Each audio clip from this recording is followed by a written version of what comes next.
Hello friends, welcome to my another video. आज आम आलोचना करवा गाल्पिक सुरेंद्र महांती क्षुद्र गल्प बासीमड़ा तार किसी लंग क्वेश्चन मुझे आसी यार शॉर्ट क्वेश्चन एवं नोट्स मानिया चेष्टा करी से आप सब्सक्राइब कर रखते आम एमएस वीडियो ट्यूटोरियल चैनल को। आज आम यार लंग क्वेश्चन देखा कौन अच्छे प्रश्न। बासीमड़ा गल्पर गाल्पिक श्रीजुक्त सुरेंद्र महांती परिचित और सृष्टि मानस वैशिष्ट्य निरूपण कर। ओडिया आधुनिक साहित्यर चलती समय सर्वश्रेष्ठ गाल्पिक होउछन्ति श्रीजुक्त सुरेंद्र महांती। शब्द गुंफनर अनुपमता विषयवस्तु चयन में नित्य नूतनता तांको गल्पर विशेषत्व। गल्प उपन्यास समालोचना सृष्टि कर से ओडिया साहित्य ख्यातनामा और सम्मानास्पद व्यक्तित्व। तांकर उपन्यास गुड़िक मध्यरु अंधदिगंत, नीलशैल और शताब्दीर सूर्य ओडिया साहित्य एवं जातिर इतिहास, सभ्यता, संस्कृति और धर्मधारण सफलता। नीलशैल पई सुरेंद्र महांती केन्द्र साहित्य एकाडेमी पुरस्कार प्राप्त। यह अधिकांश भाषा अनुदित। तांकर अंधदिगंत उपन्यास सांप्रतिक राजनैतिक नेता प्रति एक चमत्कार विद्रूप। शताब्दीर सूर्य मधुसूदन दासଙ୍କ जीवनी उपर आधारित एक जीवनी उपन्यास। ओडिया साहित्य आकाशरे से लब्ध प्रतिष्ठित। राजनीतिर जटिल जीवनधारा सहित निजक सामिल कर से मनीष जीवन को उपलब्धि करछन्ति।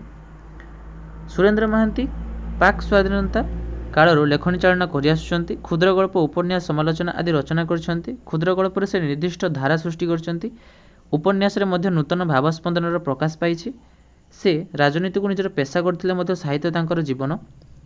एही महान प्रतिभा 1920 मसीह कटक जिलार पुरुषोत्तमपुर में जन्मग्रहण करथिले। शिक्षा समाप्ति पर से राजनीति को पेशा भाव में ग्रहण करनैथिले। से जड़े निर्भीक और दक्ष व्यवस्थापक भाव में लोकसभा गौरव अर्जन करछन्ति। से जेपरि राजनीति में प्रवेश कर व्यवस्थापक होइछन्ति सेहीपरि जीवन में ओडिशा साहित्य एकाडेमी सभापति और संवाद दैनिक संवादपत्र रे संपादना दायित्व दे निजर बलिष्ठ दक्षतार परिचय प्रदान करछन्ति। क्षमतातृप्त राजनीति, मनीषर भ्रांत अहंकारबोध और स्वाधीनतार बहुधा विक्षुब्ध भारतीय जनजीवन को से गभीर अनुध्यान करी तांकर कथा साहित्य मानकरे प्रकाश करछन्ति। आधुनिक ओडिया कथा साहित्य से एक उल्लेखयोग्य आसनर अधिकारी। गाल्पिक सुरेंद्र महांती संपर्क में समालोचक महापात्र नीलमणि साहू तांकर गल्प विचित्र प्रकाश करछन्ति जे समाज और तार अनुष्ठान मानक प्रति एवं तिर्यक दृष्टिकोण गोष्ठीर उत्पीड़न लगी व्यक्ति जीवन आदर्श अनुसरण में व्यर्थता, अपारगता और नैराश्यबोध, क्षयशील बुर्जया सभ्यता, क्षमताधिकारी मानकर कूटचक्रांतपूर्ण शोषण मनोवृत्ति प्रति निर्मम कटाक्षपात, अतीत प्रति एवं रोमांटिक भावलता, जीवन प्रतिष्ठित मूल्य मानकर असारता प्रतिपादन और सेगुड़िक उपर चाबुक प्रहार तांको गल्पगुड़िकर प्रतिपाद्य विषय। शब्द योजन एक रोमांटिक करिवार प्रयास, नाना परिचित एवं अपरिचित परिवेश गुड़िकर मनोज्ञ जीवंत वर्णना तांको शैलीर वैशिष्ट्य। दृष्टिकोण प्रायतः सिनिकाल हेले भी बहु विचित्र अभिज्ञता, अनुभूति और परिवेशर परिचय समृद्ध। कथाकार सुरेंद्र महांती वास्तव अनुभूति तांकर गल्प साहित्य को कलापूर्ण करिछि। कथाकार सुरेंद्र महांती कथा साहित्य मनीष समाज और जीवंत जीवनर आलेख्य। तांको कथा साहित्यर साम्राज्य रे पाठक विचित्र मनीषर शोभायात्रा को देखे। केतेबेले से मनीष राजनीतिर व्यूह भितर असहाय, केतेबेले क्षमतातृप्त व्यक्तित्व भितर एकांत निसंग और करुण, केतेबेले क्षयिष्णु संस्कृति भितर जंत्रणा विदग्ध, केतेबेले साधारण स्तर में म्यूहमाना। से जेपरि एही समाजर चलती समयर मनीषर अंतर्निहित संघर्ष और संघता को वर्णना करछन्ति, सेहीपरि से इतिहासर क्युखी विदीर्ण करी मनीष जीवन चिरंतन स्वर को शुणाई अछन्ति। बौद्ध युगीय केतेक कथावस्तु और किंबदंती को से रचना करछन्ति मनोज्ञ क्षुद्र गल्प। सेथिमध्यरे से चिरंतन मनीषर प्रवृत्ति को विश्लेषण करछन्ति। उत्कलीय इतिहासरु से संग्रह करछन्ति केतेक उपादान एवं तांकर कथा साहित्य रे ताकु से रूप देई प्रदान करछन्ति। विशेषकर बौद्धयुगीय गल्प उपर तांकर क्षुद्र गल्प अत्यंत कलात्मक होइछि। सुरेंद्र महांती केवल गाल्पिक नुहंती, से मध्य जणे बलिष्ठ औपन्यासिक। अंधदिगंत तांकर एक सार्थक राजनैतिक उपन्यास। स्वाधीनता परवर्ती गणतांत्रिक राजनीति में देखा देथिबा क्षमता तृष्णा, शठता, आत्मप्रवंचना और स्वाधीनता संग्राम में जीवन को उत्सर्ग करथिबा व्यक्ति मानकर असहायता को औपन्यासिक सुंदर भाव में उपस्थापन करिसंति। अंधदिगंत, नीलशैल ଓ ନୀଳାଦ୍ରି ବିଜୟ ଏହି ତିନୋଟି ଉପନ୍ୟାସ ଐତିହାସିକ ଉପନ୍ୟାସ। ଏହି ଉପନ୍ୟାସଗୁଡ଼ିକ ଭିତରେ ସେ ଖୋଜୁଛନ୍ତି ଦର୍ପିତ ଓଡ଼ିଆ ଜାତିର ସାଂସ୍କୃତିକ ଚେତନା। ନୀଳଶୈଳ ଓ ନୀଳାଦ୍ରି ବିଜୟ ଦୁଇଟି ଉପନ୍ୟାସରେ ଶ୍ରୀ ଜଗନ୍ନାଥ ହିଁ ମୁଖ୍ୟ ଚରିତ୍ର। ନୀଳଶୈଳ ଉପନ୍ୟାସଟି କେନ୍ଦ୍ର ସାହିତ୍ୟ ଏକାଡେମୀ ଦ୍ୱାରା ପୁରସ୍କୃତ। କାଳାନ୍ତର ତାଙ୍କର ଏକ ଅନ୍ୟତମ ବଳିଷ୍ଠ ଉପନ୍ୟାସ। ହଂସଗୀତି ଉପନ୍ୟାସରେ ଆଧୁନିକ ଅବକ୍ଷୟଗ୍ରସ୍ତ ସମାଜର ଏକ ଜୀବନ୍ତ ଆଲେଖ୍ୟ ପ୍ରଦାନ କରାଯାଇଛି। ସେ ଆଧୁନିକ ଜଡ଼ବାଦୀ ମଣିଷକୁ ଆଧ୍ୟାତ୍ମିକ ଭାବସ୍ପନ୍ଦନର ମହତ୍ତ୍ୱକୁ ଶୁଣାଇଛନ୍ତି। ସୁରେନ୍ଦ୍ର ମହାନ୍ତିଙ୍କ ଗଳ୍ପ ଜଗତ ମନୋଜ୍ଞ। ସେ ଜଣେ ଜୀବନଧର୍ମୀ ଓ ପ୍ରାଣସ୍ପର୍ଶୀ ଗାଳ୍ପିକ। ଚମତ୍କାର ଚିତ୍ରକଳ୍ପ, ଉପମା ଓ ପ୍ରତୀକର ବ୍ୟବହାରରେ ତାଙ୍କର ପ୍ରତ୍ୟେକ ଗଳ୍ପ ରୁଦ୍ଧିମନ୍ତ। ସମସ୍ୟା ପ୍ରପୀଡ଼ିତ ସମାଜର ଅନ୍ତଃସ୍ୱରକୁ ସେ ଗଳ୍ପମାନଙ୍କରେ ପ୍ରକାଶ କରିଛନ୍ତି। କୃଷ୍ଣଚୂଡ଼ା, ରୁଟି ଓ ଚକ୍ର ସବୁଜ ପତ୍ର ଓ ଧୂସର ଗୋଲାପ, ମହାନିର୍ବାଣ, ମରଣରେ ମୃତ୍ୟୁ, ମହାନଗରୀର ରାତ୍ରି, ଦୁଇ ସୀମାନ୍ତ, ବାଳଗଟା, ଓଃ କବି ଓ ନର୍ତ୍ତକ, ମାଂସର କୋଣାର୍କ ଆଦି ତାଙ୍କର ଗଳ୍ପ ସଂକଳନଗୁଡ଼ିକ ତାଙ୍କ ଶିଳ୍ପୀ ପ୍ରତିଭାରେ ପରିଚୟ ପ୍ରଦାନ କରେ। ତାଙ୍କର ଗଳ୍ପରେ ରହିଛି ଶିଳ୍ପୀ ପ୍ରତିଭା, ଭାଷାର ଯାଦୁକରୀ ସ୍ପର୍ଶ ଓ ଗାମ୍ଭୀର୍ଯ୍ୟପୂର୍ଣ୍ଣ ଭାବ। ସେ ଯେପରି ଦେହାତୀତ କଥା ଶୁଣାଇଛନ୍ତି ସବୁଜ ପତ୍ରର ସବୁଜିମାରେ, ତାଙ୍କର ଗଳ୍ପମାନେ ସେ ଯେପରି ଦେହର କଥା କହିଛନ୍ତି ସେପରି ରୁଟିର କଥା ଶୁଣାଇଛନ୍ତି। ଏଇଟା ରୁଟିର ନୁହେଁ, ରୁଚିର ହେବ। ସେହିପରି କୃଷ୍ଣଚୂଡ଼ାର ସୌନ୍ଦର୍ଯ୍ୟକୁ ଦର୍ଶାଇଛନ୍ତି। ସେ ଯେପରି ଆତ୍ମବିଭୋର ଗୋଲାପର ଧୂସରିମାରେ ସେହିପରି ବିକଳ୍ପ ବିଧୃତ। ତାଙ୍କର ପ୍ରତ୍ୟେକଟି ଗଳ୍ପ ଜୀବନର ଦୁର୍ବାର ଅଭିଯାନରେ ପ୍ରଗଳ୍ଭ। ନିର୍ବାଣ, ମୃତ୍ୟୁ, ନୈରାଶ୍ୟ, ଦୁଃଖ ଓ ଯନ୍ତ୍ରଣା ଭିତରେ ସେ ରୂପ ଦେଇଛନ୍ତି ଦୁର୍ବିନୀତ ଜୀବନକୁ। ଏହା ସୁରେନ୍ଦ୍ର ମହାନ୍ତିଙ୍କ ଗଳ୍ପମାନସର ବୈଶିଷ୍ଟ୍ୟ। ଶତାବ୍ଦୀର ସୂର୍ଯ୍ୟ ସୁରେନ୍ଦ୍ର ମହାନ୍ତିଙ୍କ ସାର୍ଥକ ରଚିତ ଉପନ୍ୟାସ। ମଧୁସୂଦନ ଦାସଙ୍କ ଜୀବନକୁ ଆଧାର କରି ଏହି ରଚିତ ଉପନ୍ୟାସଟି ରଚିତ। ଏହା ବ୍ୟତୀତ କୁଳବୁଦ୍ଧ ନାମକ ଆଉ ଏକ ରଚିତ ଉପନ୍ୟାସ ସେ ରଚନା କରିଛନ୍ତି। ସୁରେନ୍ଦ୍ର ମହାନ୍ତି ଆଧୁନିକ ଓଡ଼ିଆ ସାହିତ୍ୟର ଜଣେ ପ୍ରଖ୍ୟାତ ସମାଲୋଚକ। ସେ ଫକୀରମୋହନ ସମୀକ୍ଷା ପୁସ୍ତକ ରଚନା କରି ଓଡ଼ିଆ ସାହିତ୍ୟାକାଶରେ ବିଶେଷ ଭାବରେ ଚର୍ଚ୍ଚିତ। ଏହି ପୁସ୍ତକ ପାଇଁ ସେ ସାରଳା ପୁରସ୍କାର ଅର୍ଜନ କରିଛନ୍ତି। ଏହା ବ୍ୟତୀତ ଓଡ଼ିଆ ସାହିତ୍ୟର ଇତିହାସ, ଆଦିପର୍ବ, ମଧ୍ୟପର୍ବ ତାଙ୍କର ଦୁଇଟି ବଳିଷ୍ଠ ଏବଂ ଦୁଷ୍ପ୍ରାପ୍ୟ ସମାଲୋଚନା ପୁସ୍ତକ। ଓଡ଼ିଆ ସାହିତ୍ୟର କ୍ରମବିକାଶ ତାଙ୍କର ଅନ୍ୟତମ ବଳିଷ୍ଠ ଗ୍ରନ୍ଥ। ପେକିଂ ଡାଏରୀ ତାଙ୍କର ଅନ୍ୟ ଏକ ଅନବଦ୍ୟ ଭ୍ରମଣ କାହାଣୀ। ସେ ମଧ୍ୟ ଜଣେ ସମ୍ପାଦକ ଭାବରେ ବଳିଷ୍ଠ ପ୍ରତିଭାର ପରିଚୟ ପ୍ରଦାନ କରିଛନ୍ତି। ସେ କଳିଙ୍ଗ ଦୈନିକ ସମ୍ବାଦପତ୍ରର ସମ୍ପାଦନ ଦାୟିତ୍ୱ କିଛି ଦିନ ପାଇଁ ନେଇଥିଲେ। ଦୈନିକ ସମ୍ବାଦପତ୍ରର ସମ୍ବାଦର ମଧ୍ୟ ସମ୍ପାଦନ ଦାୟିତ୍ୱ ନେଇଥିଲେ। ସୁରେନ୍ଦ୍ର ମହାନ୍ତି ରାଜନୀତିର ଜଟିଳତା ଭିତରେ ରହି ମଧ୍ୟ ସେ ସାହିତ୍ୟ ସେବା କରିଛନ୍ତି। ସେ ରାଜନୀତି ସହିତ ଜଡ଼ିତ ହୋଇ ମଧ୍ୟ ସାହିତ୍ୟ ସାଧନାରେ ମନୋନିବେଶ କରିଛନ୍ତି। ସାହିତ୍ୟର ବିଭିନ୍ନ ବିଭାଗ ଉପରେ ଲେଖଣି ଚାଳନା କରି ନୂତନ ଦିଗନ୍ତ ଓ ସ୍ୱତନ୍ତ୍ର ସ୍ଥାନ ଦଖଲ କରିଛନ୍ତି। ରାଜନୀତି ତାଙ୍କର ସାହିତ୍ୟ ସାଧନା କ୍ଷେତ୍ରରେ ଅନ୍ତରାୟ ହୋଇନାହିଁ, ବରଂ ଭାରତୀୟ ପ୍ରତିପତ୍ତିଶାଳୀ କ୍ଷମତାଲୋଲୁପ ଲୋକଙ୍କ ପ୍ରକୃତ ସ୍ୱରୂପକୁ ଉଦ୍ଘାଟନ କରିଛନ୍ତି, ବିଦ୍ରୂପ କରିଛନ୍ତି। ଓଡ଼ିଆ ସାହିତ୍ୟ କ୍ଷେତ୍ରରେ ତାଙ୍କର ବହୁମୁଖୀ ପ୍ରତିଭା ତାଙ୍କୁ ଜଣେ ପ୍ରତିଷ୍ଠିତ ସାହିତ୍ୟିକର ସମ୍ମାନ ପ୍ରଦାନ କରିଛି। କେବଳ ଓଡ଼ିଆ ସାହିତ୍ୟ ନୁହେଁ, ସର୍ବଭାରତୀୟ ସ୍ତରରେ ସେ ଜଣେ ପ୍ରତିଷ୍ଠିତ ସାହିତ୍ୟିକ ଭାବରେ ପରିଚିତ। କଥାକାର ସୁରେନ୍ଦ୍ର ମହାନ୍ତିଙ୍କ ଲେଖନୀ ଅଜସ୍ରାବୀ। ସେ ଉପନ୍ୟାସ, ଗଳ୍ପ ଓ ଉପନ୍ୟାସ କ୍ଷେତ୍ରରେ ସୁଦୃଢ଼ ଏବଂ ପରିପକ୍ୱ ଲେଖନୀ ଚାଳନା କରିଛନ୍ତି। ତାଙ୍କୁ ବହୁବିଧ ପ୍ରତିଷ୍ଠା ମିଳିଛି। କ୍ଷୁଦ୍ର ଗଳ୍ପ କ୍ଷେତ୍ରରେ ସେ ନାନା ପରୀକ୍ଷା ନିରୀକ୍ଷା କରିଛନ୍ତି। ମଣିଷ ମନସ୍ଥିତିଙ୍କ ଦିଗନ୍ତ, ଜୀବନର ଅତଳ ରହସ୍ୟ, ମାନବିକତାର ପ୍ରତିଷ୍ଠା, ସ୍ୱାଧୀନତା ପରବର୍ତ୍ତୀ ସାମାଜିକ ସମସ୍ୟା, ଚେତନା, ଛଳନା ପ୍ରବଣତା, ଆତ୍ମପ୍ରବଞ୍ଚନାକୁ ଉନ୍ମୋଚନ କରିଛନ୍ତି। ଜୀବନର ବହୁମୁଖୀ ଦିଗକୁ ସେ ଚମତ୍କାର ଭାବରେ ତାଙ୍କର ଗଳ୍ପମାନଙ୍କରେ ଦେଖାଇ ଦେଇଛନ୍ତି। ସେ ନିଜର ଗଳ୍ପ ସମ୍ପର୍କରେ ଉଲ୍ଲେଖ କରିଛନ୍ତି ଯେ, ମୋର ଶୈଳୀ ଜୀବନ ପରି ତଥାପି ଏକ ଅସମାପ୍ତ ଏକ୍ସପେରିମେଣ୍ଟ। ଏହା ହିଁ ମୋର ଧାରଣା, ଯେକୌଣସି ଲେଖକ ଏକ ନିର୍ଦ୍ଦିଷ୍ଟ ଶୈଳୀରେ ଉପନୀତ ହେବାରେ ତାଙ୍କର କଳାଗତ ବା ସାହିତ୍ୟିକ କ୍ରମବିଳୟ ଆରମ୍ଭ ହୋଇଥାଏ। ନିତ୍ୟ ନୂତନର ସନ୍ଧାନ ଜୀବନକୁ ସବୁଜ ରଖିବା ପରି କଳା ଓ ସାହିତ୍ୟ କ୍ଷେତ୍ରରେ ପ୍ରକାଶ ରୀତିର ଗତିଶୀଳ ଅନୁଶୀଳନ ହିଁ ସୃଷ୍ଟି ସତେଜ ରଖେ। ସେଥିପାଇଁ ମୋର କ୍ଷୁଦ୍ରଗଳ୍ପଗୁଡ଼ିକର କୌଣସି ନିର୍ଦ୍ଦିଷ୍ଟ ଶିଳ୍ପୀ ବା ରୀତି ନାହିଁ। କଥାକାର ସୁରେନ୍ଦ୍ର ମହାନ୍ତି ଏକାଧାରରେ ରାଜନୀତିଜ୍ଞ ଓ ସାହିତ୍ୟିକ। ସାହିତ୍ୟ ଜଗତରେ ସେ ବହୁ ପ୍ରତିଭାର ଅଧିକାରୀ। ସେ ଏକାଧାରରେ ଗାଳ୍ପିକ, ଉପନ୍ୟାସ ସମାଲୋଚକ। ତାଙ୍କର ସୃଷ୍ଟିଗୁଡ଼ିକ ଏଠାରେ ଉଲ୍ଲେଖ କରିଦେଇଛି, ମୁଁ ଏହାକୁ ଆଉ ଆଲୋଚନା କରୁନାହିଁ।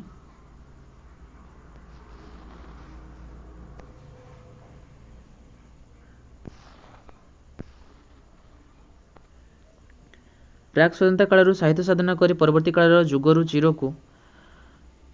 ଯୁଗରୁଚିକୁ ନେଇ ସାହିତ୍ୟ ସୃଜନ କରିବାରେ ସୁରେନ୍ଦ୍ରୀୟ ପ୍ରତିଭା ଅନନ୍ୟ, ଅସାଧାରଣ। ତାଙ୍କ ଗଳ୍ପରେ କବିତାର ସରଳତା, ନାଟକର ସଂଳାପ, ଗଦ୍ୟର ଗାମ୍ଭୀର୍ଯ୍ୟ ଓ ଉପନ୍ୟାସର ସରଳତା ହିଁ ଏକ ସମୟରେ ଆବିଷ୍କୃତ ହୋଇଥାଏ। ଇଂଲଣ୍ଡରେ ନବଜାଗରଣ ସମୟରେ କେତେକ କ୍ଷୁଦ୍ରଗଳ୍ପ ରଚିତ ହୋଇଥିଲା, ମାତ୍ର ଅଷ୍ଟାଦଶ ଶତାବ୍ଦୀରେ କ୍ଷୁଦ୍ରଗଳ୍ପର କ୍ରମବିକାଶ ସାଧିତ ହେଲା। ଊନବିଂଶ ଶତାବ୍ଦୀରେ ଆମେରିକାର ଲେଖକ ଓ ସମାଲୋଚକ ଏଡିଗାର ଏଲେନ୍ ପୋ କ୍ଷୁଦ୍ରଗଳ୍ପ କ୍ଷେତ୍ରରେ ନୂତନତ୍ୱ ପ୍ରଦର୍ଶନ କଲେ। ତାଙ୍କ ପରେ ନିଆଁ ନିକୋଲ, ହଥର୍ନ, ୱେଲ୍ସ ପ୍ରଭୃତି ଗଳ୍ପକାରମାନେ ଆଶାନୁରୂପ ଅଭିନବତ୍ୱ ପ୍ରଦର୍ଶନ କଲେ। ଫ୍ରାନ୍ସର ମେମ୍ପାସା ଓ ରୁଷିଆର ଚେକଭ୍ ସମଗ୍ର ବିଶ୍ୱରେ କ୍ଷୁଦ୍ରଗଳ୍ପ କ୍ଷେତ୍ରରେ ଅଭିନବତ୍ୱ ପ୍ରଦର୍ଶନ କଲେ। ସେମାନେ ଗଳ୍ପ ସାହିତ୍ୟରେ ବୈପ୍ଳବିକ ପରିବର୍ତ୍ତନ ଆଣିଲେ। ତାଙ୍କ ପରେ ଷ୍ଟିଫେନସନ୍, ଲରେନ୍ସ କିପଲିଂ, କାଥରିନ୍ ମେନିସିଫିଲ୍ଡ, ମାଗମ୍ ବିଟ୍ସ, ହେନେରୀ ପ୍ରମୁଖ କଥାକାର କ୍ଷୁଦ୍ରଗଳ୍ପ ରଚନା କରି ପ୍ରସିଦ୍ଧି ଅର୍ଜନ କଲେ। ବଙ୍ଗଳା ସାହିତ୍ୟରେ ରବୀନ୍ଦ୍ରନାଥ ଓ ଶରତଚନ୍ଦ୍ର ପ୍ରମୁଖ ପରି ଓଡ଼ିଆ ସାହିତ୍ୟରେ ଫକୀରମୋହନ ସେନାପତି ଆଧୁନିକ ଗଳ୍ପ ରଚନା କରି ସେହି ପ୍ରବଣ ଧ୍ୱନି କରିଥିଲେ। ବିଶ୍ୱ ସାହିତ୍ୟରେ କ୍ଷୁଦ୍ରଗଳ୍ପ ଯେପରି ଧୀରେ ଧୀରେ କାହାଣୀର ନିର୍ମମକୁ ପରିତ୍ୟାଗ କରି ଏକ ନୂତନ ସୃଷ୍ଟି ରୂପେ ଜନ୍ମ ନେଲା, ଠିକ୍ ସେହିପରି ଆଧୁନିକ କ୍ଷୁଦ୍ରଗଳ୍ପ ମଧ୍ୟ ଆନ୍ତର୍ଜାତିକ ପ୍ରଭାବକୁ ନୂତନ ଆଙ୍ଗିକରେ ଗର୍ଭିତ କରି ସୃଷ୍ଟି ଲାଭ କରେ। ଓଡ଼ିଆ ସାହିତ୍ୟରେ ପାରମ୍ପରିକ ନ୍ୟାୟରେ ପ୍ରଚଳିତ ହୋଇ ଆସୁଥିବା କାହାଣୀ ଏବଂ ତାହାରି ଉପରେ ଭିତ୍ତି କରି କିମ୍ବା ତାହାରି ପ୍ରଭାବରେ ଗଢ଼ି ଉଠିଥିବା ରୁଦ୍ର ସୁଧାନୀତି, 32 ସିଂହାସନ, ଚତୁର ବିନୋଦ, ହାସ୍ୟ କଲ୍ଲୋଳ ପ୍ରଭୃତି ଆଜି ଆମେ କ୍ଷୁଦ୍ରଗଳ୍ପ ବୋଲି କହିବାକୁ ଉଚିତ ମନେ କରୁନାହୁଁ। ଏଗୁଡ଼ିକର ଲକ୍ଷ୍ୟ ଆନନ୍ଦ ଓ ଉପଦେଶ ପ୍ରଦାନ ହେଲେ ସୁଦ୍ଧା ପ୍ରକାଶଭଙ୍ଗୀ ଗତାନୁଗତିକ ଓ ବୈଚିତ୍ର୍ୟହୀନ। ପରବର୍ତ୍ତୀ ପ୍ରଶ୍ନ, ମଣିଷର ଭ୍ରାନ୍ତ ଅହଙ୍କାରବୋଧ କିପରି ବାସିମଡ଼ା ଗଳ୍ପକୁ ରୁଦ୍ଧିମନ୍ତ କରିଛି ଆଲୋଚନା କର। ବାସିମଡ଼ା ଗଳ୍ପର ନାମକରଣଗତ ସାର୍ଥକତା ପ୍ରତିପାଦନ କର, କିମ୍ବା ଜୀବନର ଦୁର୍ବାର ଅଭିଯାନର ପ୍ରଗଳ୍ଭ ଭିତରେ ଏକାନ୍ତ ନିଃସଙ୍ଗ ଓ କରୁଣାତାକୁ ନିଧି କାନଗୋଇ ଚରିତ୍ର ମାଧ୍ୟମରେ ବାସିମଡ଼ା ଗଳ୍ପର ଉପସ୍ଥାପନ କର। ଆଧୁନିକ ଓଡ଼ିଆ ସାହିତ୍ୟରେ ଜଣେ ପ୍ରଥିତଯଶା ସ୍ରଷ୍ଟା ଭାବରେ ସୁରେନ୍ଦ୍ର ମହାନ୍ତି ଅଶେଷ ସିଦ୍ଧିର ଅଧିକାରୀ। ବନ୍ଦୀ ଗଳ୍ପରୁ ତାଙ୍କ ଯାତ୍ରାର ଶୁଭାରମ୍ଭ ଘଟାଇ 150ରୁ ଅଧିକ ଗଳ୍ପ ରଚନା କରିବାରେ ଗୌରବ ସେ ଅର୍ଜନ କରିପାରିଛନ୍ତି। ସେହିପରି ଉପନ୍ୟାସ ରଚନାରେ ସୁରେନ୍ଦ୍ରଙ୍କ ସିଦ୍ଧହସ୍ତତା ତାଙ୍କ ସଫଳତାର ପ୍ରମାଣ ଦେଇଥାଏ। ଏତଦ୍‌ବ୍ୟତୀତ ସାହିତ୍ୟ ସମୀକ୍ଷା, ଜୀବନୀ, ଆତ୍ମଜୀବନୀ, ସମ୍ପାଦକୀୟ, ସ୍ତମ୍ଭଲେଖ, ପ୍ରବନ୍ଧ ଆଦି ତାଙ୍କ ପ୍ରତିଭାର ସ୍ୱାକ୍ଷର ବହନ କରେ। ଅଭିଜାତପୂର୍ଣ୍ଣ ଓ ଚମତ୍କାର କଥନଶୈଳୀ ତାଙ୍କୁ ବିପୁଳ ଶ୍ରଦ୍ଧା ଓ ସମ୍ମାନ ପ୍ରଦାନ କରିଛି। ସୁରେନ୍ଦ୍ର ମହାନ୍ତିଙ୍କ ବାସିମଡ଼ା ଗଳ୍ପଟି ଏକ ଭିନ୍ନ ସ୍ୱାଦର ଗଳ୍ପ, ଯେଉଁଥିରେ ଅହଙ୍କାରୀ ମଣିଷଟିର ଦାମ୍ଭିକତା ଶେଷରେ କରୁଣ ତଥା ନିଃସଙ୍ଗତାରେ ନରମି ଯାଇଛି। ବାହୁବଳକୁ ନେଇ ଆତ୍ମବଡ଼ିମାରେ ଦେଖାଦେଇଥିବା ବ୍ୟକ୍ତି ଯେ ମୃତ୍ୟୁ ବେଳକୁ କେତେ ଅସହାୟ, କେତେ ନିଃସଙ୍ଗ, ଏପରି ଶବଦାହ ପାଇଁ ମଧ୍ୟ ଅନୁପଯୁକ୍ତ, ତାହାର ବାସ୍ତବ ଦିଗ ଦର୍ଶାଇଛନ୍ତି ଗାଳ୍ପିକ ସୁରେନ୍ଦ୍ର ମହାନ୍ତି ବାସିମଡ଼ା ଗଳ୍ପରେ। ହରିପୁର ଗାଁର କାନଗୋହି ସାହି। ସେହି ସାହିରେ ଆଗେ ଥିଲେ ଦୁଇ ଭାଇ, ଦୁଇ ଅଂଶ, ବଡ଼ ଅଂଶ 10 ପଣ, ସାନ ଅଂଶ 6 ପଣ। ବଡ଼ ଅଂଶରେ 6 ଭାଗୀଦାରୀ, ସାନ ଅଂଶରେ 5 ଭାଗୀଦାରୀ। ଖାତାପଡ଼ା ହୋଇନାହିଁ। କାନଗୋହି ସାହିରେ ତେଣୁ ସବୁଦିନେ ଜଗାକୁ ନେଇ କୁରୁପାଣ୍ଡବ ଯୁଦ୍ଧ ହୋଇଥାଏ। କାହା ବାଡ଼ କାହା ଜମି ଉପରେ ଦାଢ଼େ ମାଡ଼ି ଆସିଛି ତ କାହା ଚାଳ ଓଳି କାହା ହାତୀ ଅନ୍ଧ ଆଡ଼କୁ ଗୁଳି ବଢ଼ିଯାଇଛି ବା ଚଢ଼ିଯାଇଛି। କିଏ କାହା ବାଡ଼ିରୁ ଜହ୍ନି କଷାଟିଏ ଛିଣ୍ଡେଇ ନେଇଛି ତ କାହା ଗୋରୁ କାହା ଚାଳରୁ ଛଣ ବିଡ଼ାଇ ଅଟାରି ଖାଇଛି ଆଦିକୁ କେନ୍ଦ୍ର କରି ସଦାସର୍ବଦା କଳିତକରାଳ ଲାଗିବା ଗୋଟିଏ ନିତ୍ୟ ନୈମିତ୍ତିକ ଘଟଣା ଘଟି ଚାଲିଥାଏ। ନିଧି କାନଗୋହି ସାନ ଅଂଶରେ ଜଣେ ଅଂଶୀଦାର। 5 ଭାଇ ସମେତ ଭିନ୍ନେ ହୋଇଛନ୍ତି ଗତ ପୁରୁଷରୁ। ପ୍ରତ୍ୟେକଙ୍କ ଭାଗରେ ଢିଅ ବାଡ଼ି 10 ଗୁଣ୍ଠ। ସମସ୍ତେ ପେଟପାଟଣା ପାଇଁ ବିଦେଶକୁ ଯାଇଛନ୍ତି। ସାନ ଅଂଶର ମୁରବୀ ହେଉଛନ୍ତି ନାଥ ଦାଦି। ଗତ 3 ବର୍ଷ ହେଲା ଚାକିରିରୁ ଅବସର ନେଲା ପରେ ପେନ୍ସନ୍ ନେଇ ଗାଁରେ ଆସିଛନ୍ତି, ରହିଛନ୍ତି। ଶାରୀରିକ ଅସୁସ୍ଥତା ହେତୁ ସେ ନଥିବା ସଙ୍ଗେ ସମାନ। ଧଇଁ କାଶ ଆଉ ଶ୍ୱାସ ବେମାରୀରେ ଦାଣ୍ଡ ପିଣ୍ଡାରୁ ଓହ୍ଲାଇବା ତାଙ୍କ ପକ୍ଷରେ କଷ୍ଟକର। ନିଧି କାନଗୋହି ତେଣୁ ସମସ୍ତଙ୍କୁ ଡରାଇ ଦବାଇ ଠେଙ୍ଗା ଉଠେଇ ଦୋଅକ୍ଷରରେ ସଧି ନିଜେ ଯାହା ପାରନ୍ତି ସବୁ ଭୋଗ କରିଥାନ୍ତି। ଅନ୍ୟ ଅଂଶୀଦାରଠାରୁ ସବୁ ସୁବିଧା ସୁଯୋଗ ଜବରଦସ୍ତ ପାଇଥାନ୍ତି। ନିଧି କାନଗୋହି କଥାକେ ଠେଙ୍ଗାବାଡ଼ି। ମାଡ଼କୁ ଶିବଙ୍କର ଡର। ନ୍ୟାୟରେ ସମସ୍ତଙ୍କୁ ଆଖି ଦେଖାଇ ସୁବିଧା ଭୋଗ କରିଥାନ୍ତି। ନିଧି କାନଗୋହି ଦୁର୍ଦ୍ଦାନ୍ତ ଚାରି ଦୌଡ଼ି କଥା, ହୁଙ୍କାପିଡ଼ା ମନୁଆ, ଟାଉଟର, ଗୁଣ୍ଡା, ପରୋପକାରୀ ପ୍ରକୃତିର ଲୋକ ଥିଲା। ରାତି ଅଧରେ ଡାକିଲେ ଓ କରେ। କଥାଟା ମନକୁ ପାଇଲେ ପର ପାଇଁ ବେକ ଦେଖାଏ। ସିଧା କଥାରେ ମୁହଁ ଉପରେ ଠୋ ଠୋ ଜବାବ ଦିଏ। ପାଟିରେ ଦୋ ଅକ୍ଷରୀ ଗାଳେ। ଛେଳି କୁକୁଡ଼ା ପୋଷି ନିଜକୁ ଚଳାଇବାର ଅଦମ୍ୟ ସାହସ ଥିଲା। ହରିପୁର ଗାଁ କାନଗୋହି ସାହି ବଡ଼ ଅଭିଶପ୍ତ। ଲୋକଗୁଡ଼ା ଅତି ଦରିଦ୍ର। ଜୀବନ ଆରମ୍ଭରୁ ସେମାନଙ୍କର ସବୁ କମଳ ପ୍ରବୃତ୍ତି ଜଳି ଯାଇଛି। ପେଟପାଟଣା ପାଇଁ କୋରାପୁଟଠାରୁ ଗୌହାଟୀ ଯାଏ ସମସ୍ତେ ମାଡ଼ି ଯାଇଛନ୍ତି ପଙ୍ଗପାଳ ପରି। ବର୍ଷକୁ ଥରେ ଅଧେ କିଏ କେମିତି ଗାଁକୁ ଆସନ୍ତି। ଘର ଭିତରେ ହାତଗଣିତି କେତେଜଣ ବିଧବା, ପିଉସୀ, ଅପା ଆଦି ପଡ଼ି ରହିଥାନ୍ତି। ସମସ୍ତଙ୍କର ଚାଳଛପର ଘର। ହାଡ଼ କଙ୍କାଳ ମେଲି କେତେ ଘର ଚାଳ ଉପରକୁ ଅନାଇ ପଡ଼ିଥାନ୍ତି। ନିଧି କାନଗୋହିଠାରୁ 15 ବର୍ଷ ସାନ ବ୍ରଜବନ୍ଧୁ ବାବୁଙ୍କର ତିକ୍ତ ମଧୁର ଅନୁଭୂତି ତାଙ୍କ ସହିତ ଜଡ଼ିତ ଇଜମାଲି ଢିଅର ନାନା ବାଣ୍ଟକୁଣ୍ଟ ଜହ୍ନିକଷି ବା କାକୁଡ଼ି ଛିଣ୍ଡାଇ ନାନା ବାସ୍ତବ ଓ କଳ୍ପିତ ଘଟଣା ଘେନି ନାନା ବିଭତ୍ସ କଳହର ଅଶ୍ଳୀଳ ଗାଳିଗୁଲଜ ପୁଣି ଠେଙ୍ଗା ଉଞ୍ଚାଉଞ୍ଚିର ତିକ୍ତ ସ୍ମୃତିକୁ ନେଇ ନିଧି କାନଗୋଇ ସହିତ ଖୁବ୍ ପରିଚିତ ଥିଲା ବ୍ରଜବାବୁ। ନିଧି କାନଗୋଇଙ୍କ ରୁକ୍ଷ ଦାରିଦ୍ର୍ୟ ନିପୀଡ଼ିତ ଅଶ୍ଳୀଳ ଜୀବନରେ ସେଗୁଡ଼ିକ ଥିଲା ସୁନ୍ଦର ଓ ସ୍ମରଣୀୟ। ଅଭିଶପ୍ତ ହରିପୁର କାନଗୋଇ ସାହି ଦାଣ୍ଡରେ ନିଧି କାନଗୋଇର କଳା କିଟକିଟ ଚନ୍ଦାମୁଣ୍ଡିଆ ଅଶ୍ଳୀଳ ମୂର୍ତ୍ତିଟି ଭଲ ମାନେ। ଅନ୍ୟମାନଙ୍କ ଉଦ୍ଦେଶ୍ୟରେ ଅଶ୍ରାବ୍ୟ ଗାଳି ବର୍ଷଣ କରି ବାଁ ହାତରେ ପଟେ କଟୁରୀ ଆଉ ଡାହାଣ ହାତରେ ଖଣ୍ଡେ ଠେଙ୍ଗା ଧରି ଗାଁ ଦାଣ୍ଡରେ ଯିବା ସମୟରେ ଯେ କେହି ଲୋକ ଭୟରେ ଡରିଥାନ୍ତି। ନିଧି କାନଗୋଇଙ୍କ ପତ୍ନୀ ସତେଜା ପରି ଘୁଷୁରୀ ବେକରେ ମଲ୍ଲିମାଳ ସଦୃଶ ଥିଲେ। ତାଙ୍କ ହାତର ଶାଗ ଖରଡ଼ାର ସ୍ୱାଦ ଏବେ ସୁଦ୍ଧା କାନଗୋଇ ସାହିରେ ଅନେକ ଲୋକ ମନେ ରଖିଥାନ୍ତି। ଶେଷରେ ନିଧି କାନଗୋଇଙ୍କ ହାତରୁ ମାଡ଼ ଖାଇ ଆରପୁରୀକୁ ଚାଲି ଯାଇଛନ୍ତି। ସଂସାର କହିଲେ ଦୁଇ ପୁଅ ଆଉ ଗୋଟିଏ ଝିଅ। ବଡ଼ ପୁଅ ମାଡ଼ ଦାଉରୁ ରକ୍ଷା ପାଇବା ପାଇଁ ସବୁଦିନ ପାଇଁ ଗାଁ ଛାଡ଼ିଛି। ସାନ ପୁଅ ବଇଦ, ସେ ମାଛ ଧରେ ରାତିରେ, ଯାହା ବାଡ଼ିରୁ ପାରେ ତା ବାଡ଼ିରୁ କଦଳୀ ପଣସ ଚୋରି କରେ, ପାନ ବେପାର କରେ। ଝିଅ ସାରି 9 ବର୍ଷ ଦିନୁ ମାଠିଆରେ କୂଅରୁ ପାଣି କାଢ଼େ, ବାସନ ମାଜେ, ଭାତ ରାନ୍ଧେ ଆଉ ଭାଇଠାରୁ ପିଟା ଖାଏ। ବାପାଠାରୁ ଅସରବ ଗାଳି ଶୁଣେ। ଶ୍ରୀହୀନ ଦରିଦ୍ର, ନିର୍ମମ ଅଭାବ, ନିଷ୍କରୁଣ କ୍ଷୁଧା ମଣିଷକୁ ସତେଜ ପରି କରିଦେଇଛି ପଶୁ।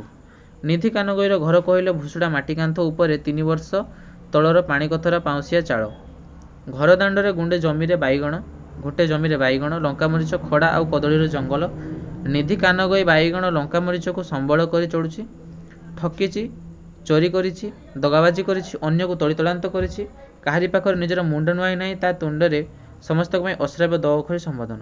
ସ୍କୁଲ ଛୁଟି ହେତୁ ବ୍ରଜବନ୍ଧୁ ହରିପୁର ଗାଁ ରଜକୁ ସଂକ୍ରାନ୍ତିକୁ ଯାଇଥିଲେ ଘର ଛପର କରିବା ପାଇଁ। ବ୍ରଜବନ୍ଧୁ କାନଗୋଇ ସାହିରେ ଅସ୍ୱାଭାବିକ ନୀରବତାକୁ ଲକ୍ଷ୍ୟ କରିଥିଲେ। ସବୁଥର ପରି ଗାଁ ମୁଣ୍ଡକୁ ନିଧି କାନଗୋଇଙ୍କ ଅଶ୍ଳୀଳ ଚିତ୍କାର ନ ଶୁଣି ଆଶ୍ଚର୍ଯ୍ୟ ହୋଇ ପୁଅ ବଇଦକୁ ଏ ବିଷୟରେ ପଚାରୁ ବୁଝିଥିଲେ। ବଇଦ ବ୍ରଜବନ୍ଧୁଙ୍କୁ ଦଣ୍ଡବତ କରି ବାପାଙ୍କୁ କାର୍ତ୍ତିକ ମାସରୁ ଜ୍ୱର ହୋଇଥିବା କଥା କହି ମନ ଦୁଃଖ କରିଥିଲା। ବ୍ରଜବନ୍ଧୁ ଭଙ୍ଗାକାନ୍ଥ କୁଡ଼ା ଭିତରେ ନିଧି କାନଗୋଇ ରହିଥିବା ଚାଳିଆକୁ ଯାଇ ଦେଖିଥିଲେ। ଗୁମ୍ଫା ପରି ଭିତରଟା ଅନ୍ଧାର। ମୂତର ସନ୍ତସନ୍ତିଆ ଦୁର୍ଗନ୍ଧରେ ନାକ ଫାଟି ପଡ଼ୁଛି। ନିଧି ଖଣ୍ଡେ ଛିଣ୍ଡା ବିଛଣା ଉପରେ କାନ୍ଥକୁ ଆଉଜି ବସିଥିଲା। ଦେହ ଫୁଲି ଯାଇଛି ବେଙ୍ଗ ପରି, ହଳଦିଆ ଦିଶୁଛି। ମୁହଁ ଫୁଲି ଆଖି ଦୁଇଟା ଦିଶୁନାହିଁ। ପେଟଟା ଫୁଲି ଯାଇଛି ଅଳିଆ ପରି। ଗୋଡ଼ ବାଉଁଶ ନଳି ପରି ସରୁ ସରୁ। ହାତରେ ବାଡ଼ି ଧରି ଉଠିବାକୁ ଚେଷ୍ଟା କଲେ ବି ଉଠି ପାରୁନାହିଁ। ତେଣୁ ଶେଷ ସାହାରା ଭାବେ ଝିଅ ସାରି ଉପରେ ଗର୍ଜନ ତର୍ଜନ ଆଉ ଅଶ୍ରାବ୍ୟ ଗାଳିଗୁଲଜ। ବ୍ରଜବନ୍ଧୁ ନିଧି କାନଗୋଇଙ୍କ ରୋଗାକ୍ରାନ୍ତ ଶରୀର ଅବସ୍ଥାକୁ ଦେଖି ଦେହ କ'ଣ ହୋଇଛି ପ୍ରଶ୍ନର ଉତ୍ତରରେ ନିଧି କାନଗୋଇ ବିଶେଷ କିଛି ନୁହେଁ ବୋଲି କହିଛନ୍ତି। ଦେହଟା ଫୁଲି ଯାଇଛି। ଗଣି ଡାକ୍ତର ହୋମିଓପାଥି ଔଷଧରେ ଭଲ ହୋଇଥିବ, ଯାହା ନିଧି ଦୃଷ୍ଟିରେ ସାଧାରଣ ରୋଗ ଭାବରେ ବିଚାରକୁ ନେଇଛି। ମନରେ ଶକ୍ତି ସାମର୍ଥ୍ୟ ଥିଲେ ମଧ୍ୟ ରୋଗକୁ ବେଖାତିର କରି ମଧ୍ୟ ନିଧି କାନଗୋଇ ଆରୋଗ୍ୟ ହୋଇପାରେ ନାହିଁ। ଗଣି ଡାକ୍ତର ଔଷଧରେ ଭଲ ହୋଇନାହିଁ। ମାସକ ତଳେ ସହରର ବଡ଼ ଡାକ୍ତରଖାନାକୁ ଆସି ଚିକିତ୍ସିତ ହେଲା। ମାଂସପେଶୀ, ଶକ୍ତି ସାମର୍ଥ୍ୟ, ଅହଙ୍କାର, ଗର୍ବ, ଦମ୍ଭ ସବୁ ଧୂଳିସାତ୍ ହୋଇ ଶରୀର ଶେଷରେ ମାଟିରେ ମିଶିବା ପାଇଁ ତାଙ୍କ ଶରୀର ଛାଡ଼ି ପ୍ରାଣବାୟୁ ଉଡ଼ି ଯାଇଛି। ମଲା ଲାଶ ଶେଷରେ କମ୍ବଳରେ ଗୁଡ଼ା ହୋଇ ମଡ଼ା ରୂପେ ଡାକ୍ତରଖାନା ବାରଣ୍ଡାରେ ପଡ଼ି ରହିଥିଲା। ମେଡ଼ିକାଲ ୱାର୍ଡ ବାରଣ୍ଡାର ଗୋଟିଏ ଦୁର୍ଗନ୍ଧ ସନ୍ତସନ୍ତିଆ ଅନ୍ଧକାର କୋଣରେ ଖଣ୍ଡେ ଛିଣ୍ଡା କମ୍ବଳରେ ନିଧି କାନଗୋଇଙ୍କ ମଡ଼ା ଗୁଡ଼ାଗୁଡ଼ି ହୋଇ ପଡ଼ି ରହିଛି। ବଡ଼ ମେଡ଼ିକାଲ ନିୟମାନୁସାରେ ଗୋଟିଏ ରାତି ପାଇଁ ମଡ଼ା ରଖିବା ଅନୁମତି ମିଳିଥିଲା। ସକାଳୁ ମଡ଼ା ନ ଉଠିଲେ ମେହେନ୍ତର ମଡ଼ା ଉଠାଇ ନେବେ। ଏଥିପାଇଁ ବଡ଼ ଚିନ୍ତାରେ ଥିଲେ ବ୍ରଜବନ୍ଧୁ ବାବୁ। ଆକାଶର ଘମାଘୋଟ ଜନ୍ମାଷ୍ଟମୀ ରାତିର ବର୍ଷଣ ମୁଖର ପରିବେଶ, କଳା କିଟକିଟ ଅନ୍ଧକାର, କଳା ନାଗଫଣାରେ କଟା ଜିଭ ପରି ଲଟା ବିଜୁଳି ଲହ ଲହ କରି ଭୟଭୀତ କରୁଛି। ନିଧି କାନଗୋଇଙ୍କ ମଡ଼ା ବାସି ହେବାର ଚିନ୍ତାରେ ମର୍ମାହତ ବ୍ରଜବନ୍ଧୁ। ହରିପୁର ଗାଁକୁ ହଠାତ୍ ଯାଇ ଖବର ଦେବା ସମ୍ଭବ ନୁହେଁ, କାରଣ ସନ୍ଧ୍ୟା 5ଟା ପରେ ଆଉ ଷ୍ଟେସନରୁ ବସ୍ ମିଳେ ନାହିଁ। 12 ମାଇଲ ରାସ୍ତା ଅତିକ୍ରମ କରି ଗାଁରେ ପହଞ୍ଚିବା ଅସମ୍ଭବ। କଣିଆ ବଜାର ବସ୍ଷ୍ଟାଣ୍ଡଠାରୁ 2 ମାଇଲ ବାଟ ପାଦରେ ଚାଲିଗଲେ ହରିପୁର ଗାଁ, ଯାହା ଦୁର୍ଗମ, କିଆଗୋହିରୀ ଆଉ ବାଉଁଶ ବଣ ଘେରାରେ ଭାରାକ୍ରାନ୍ତ। ପରଦିନ ଭୋର ବସରେ ଅନନ୍ତ ହରିପୁର ଯାଇ ମଡ଼ା ଭାଇମାନଙ୍କୁ ଡାକି ଆଣିଲେ ଶବ ସଂସ୍କାର ହେବ। ଯେ ପର୍ଯ୍ୟନ୍ତ ଦୁର୍ଗନ୍ଧ ଅନ୍ଧକାର କୋଣରେ ନିଧି କାନଗୋଇଙ୍କ ମଡ଼ା ପଡ଼ି ରହିବ।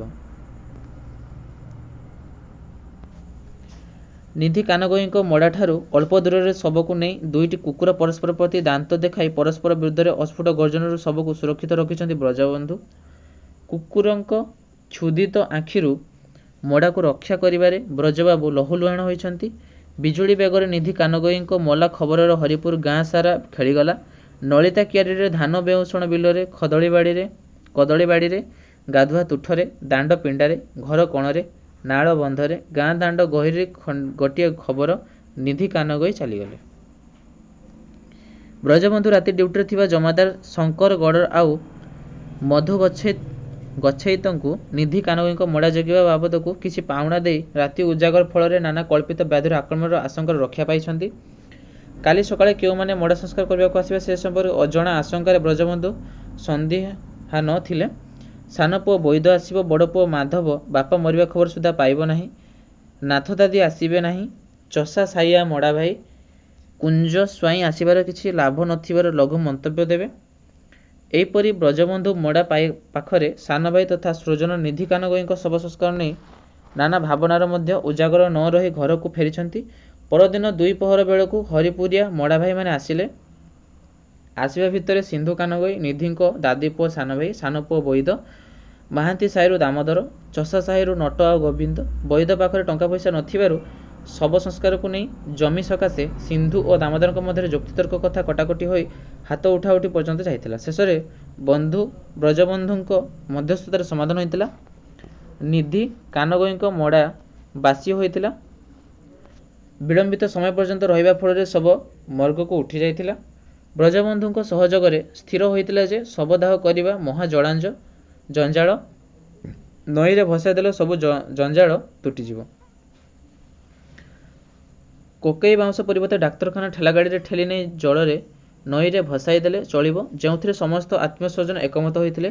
ନିଷ୍ପତ୍ତି କଥା ମୁତାବକ ଶବକୁ ଭସାଇବା ପାଇଁ ଆଣିବାକୁ ଯିବା ସମୟରେ ଶବ ମର୍ଗକୁ ଚାଲିଯାଇଥିଲା। ନାନା ଯୁକ୍ତିତର୍କ ସାମ୍ବାଦିକ ମନ୍ତ୍ରୀ ଭୟ ଦେଖାଇବାରୁ ବ୍ରଜବନ୍ଧୁ ଶେଷରେ ଶବ ପାଇବାକୁ ସମର୍ଥ ହୋଇଥିଲେ। ସୁପରିଟେଣ୍ଡେଣ୍ଟ ସାହେବଙ୍କ କଥାରେ ଲାଶ ମିଳିଥିଲା, କିନ୍ତୁ ମଲା ମହିଷୀ ପରି ଲାଶ ପୁଣି ଫୁଲି ଆଖି କାନ ନାକ ବାଟେ ମଡ଼ା ଦେହରୁ ଦୁର୍ଗନ୍ଧ ପାଣିଧାର ବହୁଛି। ହରିପୁରିଆ ନାକରେ ଲୁଗା ଦେଇ ସବୁଠାରୁ ଦୂରେଇ ଘୁଞ୍ଚି ଯାଇଛନ୍ତି। ମେହେନ୍ତର ଛୁଇଁଥିବା ହେତୁ ଲାଶ ଛୁଇଁବାକୁ ହରିପୁରିଆ ମନା କରିଦେଇଛନ୍ତି। ଶେଷରେ ଶଙ୍କର ଗରଡ଼ ହାଡ଼ ବିକ୍ରି ଲୋଭରେ ଲାଶ ଉଠାଇବାକୁ ସମସ୍ତଙ୍କୁ କହିଛି। ଲାଶ ପିଛା ଏକା 5 ଟଙ୍କା ନେଇ ଶବ ଭସାଇ ଦେବାକୁ ରାଜି ହୋଇଛି। ସେଥିରେ ସମସ୍ତଙ୍କ ସହ ବ୍ରଜବନ୍ଧୁ ମୋଟ 5 ଟଙ୍କାରେ ଶବ ସତ୍କାର ପାଇଁ ରାଜି ହୋଇଛନ୍ତି। ସିନ୍ଧୁଙ୍କ କହିବା ଅନୁସାରେ ବୈଦ ମୁଠାଏ ମାଟି ବାପାଙ୍କ ମୁହଁରେ ଦେବା ପରିବର୍ତ୍ତେ ମାୟାତୁର ଅବସ୍ଥାରେ ଶବ ଉପରକୁ ପକାଇ ଦେଇଛି। ସିନ୍ଧୁଙ୍କ ତାଗିଦ ସତ୍ତ୍ୱେ ମାଟି ମୁହଁକୁ ଦେବା ବେଳକୁ ଶଙ୍କର ଗରଡ଼ ଚକା ଲଗା ଷ୍ଟ୍ରେଚରକୁ ଆଗକୁ ଠେଲି ଦେଇଛି। ଦାରିଦ୍ର୍ୟ ନିପୀଡ଼ିତ, ସୂକ୍ଷ୍ମ, ଅନୁଭୂତିବୋଧହୀନ ଗ୍ରାମ୍ୟ ପ୍ରାଣର ସବୁ କ୍ଷୁଦ୍ରତା, ସବୁ ସଂକୀର୍ଣ୍ଣତା ଓ ସବୁ କଦାକାର ସ୍ଥୂଳତାକୁ ବୁଡ଼ାଇ ହରିପୁରିଆଙ୍କ ଆଖି ମୁହୂର୍ତ୍ତକ ପାଇଁ ଲତକାପ୍ଲୁତ ହୋଇଉଠିଲା। ସଂକୀର୍ଣ୍ଣ ମାନସିକତା କ୍ଷଣିକ ପାଇଁ ଦୂରେଇ ଯାଇଥିଲା। ଶଙ୍କର ଗରଡ଼ 250 ଟଙ୍କା ଲୋଭରେ ହାଡ଼ ବିକ୍ରି କରିବା ଆନନ୍ଦରେ ମସଗୁଲ ଥିଲା। ହରିପୁରିଆଙ୍କୁ ମର୍ଗ ସାମ୍ନା ପଡ଼ିଆରେ ଦଡ଼ ବାନ୍ଧି ଠିଆ ହେବାର ଦେଖି ପଶ୍ଚାତଧାବିତା କୁକୁରଙ୍କୁ ଅଶ୍ରାବ୍ୟ ଭାଷାରେ ଗାଳି ଦେଇ ମେହେନ୍ତର ସାଇଆଡ଼େ ଷ୍ଟ୍ରେଚରକୁ ଗଡ଼ାଇ ଦେଇଥିଲା। ମୃତ୍ୟୁର ନିଷ୍କରୁଣ କଷଟି ପଥରେ ଜୀବନର ସ୍ୱର୍ଣ୍ଣଦ୍ୟୁତି ଫୁଟିଥାଏ। ତେଣୁ ମୃତ୍ୟୁର ଥାଏ ଜୀବନର ଚରମ ସାର୍ଥକତା। ନିଧି କାନଗଇଙ୍କ ମୃତ୍ୟୁରେ ଯାହା ତାଙ୍କ ଅଶ୍ଳୀଳ ଜୀବନରେ ସୁନ୍ଦର ଓ ସ୍ମରଣୀୟ ମୁହୂର୍ତ୍ତଗୁଡ଼ିକ ସମସ୍ତେ ତୁହାଇ ମନେ ପକାଉଥିଲେ। ଗାଳ୍ପିକ ବର୍ଣ୍ଣନାରେ ନିଧି କାନଗଇଙ୍କ ମରଣୋତ୍ତର ଜୀବନର ଚରମ ସାର୍ଥକତା କିପରି ଅହଂଶୂନ୍ୟ ବିନିର୍ମୁକ୍ତ ହୃଦୟରେ ପରିଣତ ହୋଇଛି ତାହାର ସ୍ୱରୂପ ଚମତ୍କାର ରୂପେ ଉଲ୍ଲେଖ କରିଛନ୍ତି। ତ ଏଠାରେ ଆମର ସମାପ୍ତ ହୋଇଛି ଗାଳ୍ପିକ ସୁରେନ୍ଦ୍ର ମହାନ୍ତିଙ୍କ କ୍ଷୁଦ୍ର ଗଳ୍ପ ବାସିମଡ଼ା, ତାର କିଛି ଲଙ୍ଗ କ୍ୱେଶ୍ଚନ୍। ପିଡିଏଫ୍ଟି ଯଦି ଆପଣ ପାଇବା ପାଇଁ ଚାହୁଁଛନ୍ତି ତାହେଲେ ଆମ ଡେସ୍କ୍ରିପ୍ସନରେ ଟେଲିଗ୍ରାମ ଲିଙ୍କ୍ ଅଛି, ସେଥିରେ ଜଏନ୍ ହୋଇଯାଆନ୍ତୁ, ଯାହାଫଳରେ ମୁଁ ସେଠାରେ ଏଇ ଲଙ୍ଗ କ୍ୱେଶ୍ଚନ୍ ପିଡିଏଫ୍ଟି ସେୟାର କରିଦେବି ଏବଂ ଆଗକୁ ଏହାର ନୋଟ୍ସ ଏବଂ ସର୍ଟ କ୍ୱେଶ୍ଚନ୍ ମୁଁ ନେଇ ଆସିବି। ତ ଆଜି ପାଇଁ ଏତିକି, ଧନ୍ୟବାଦ।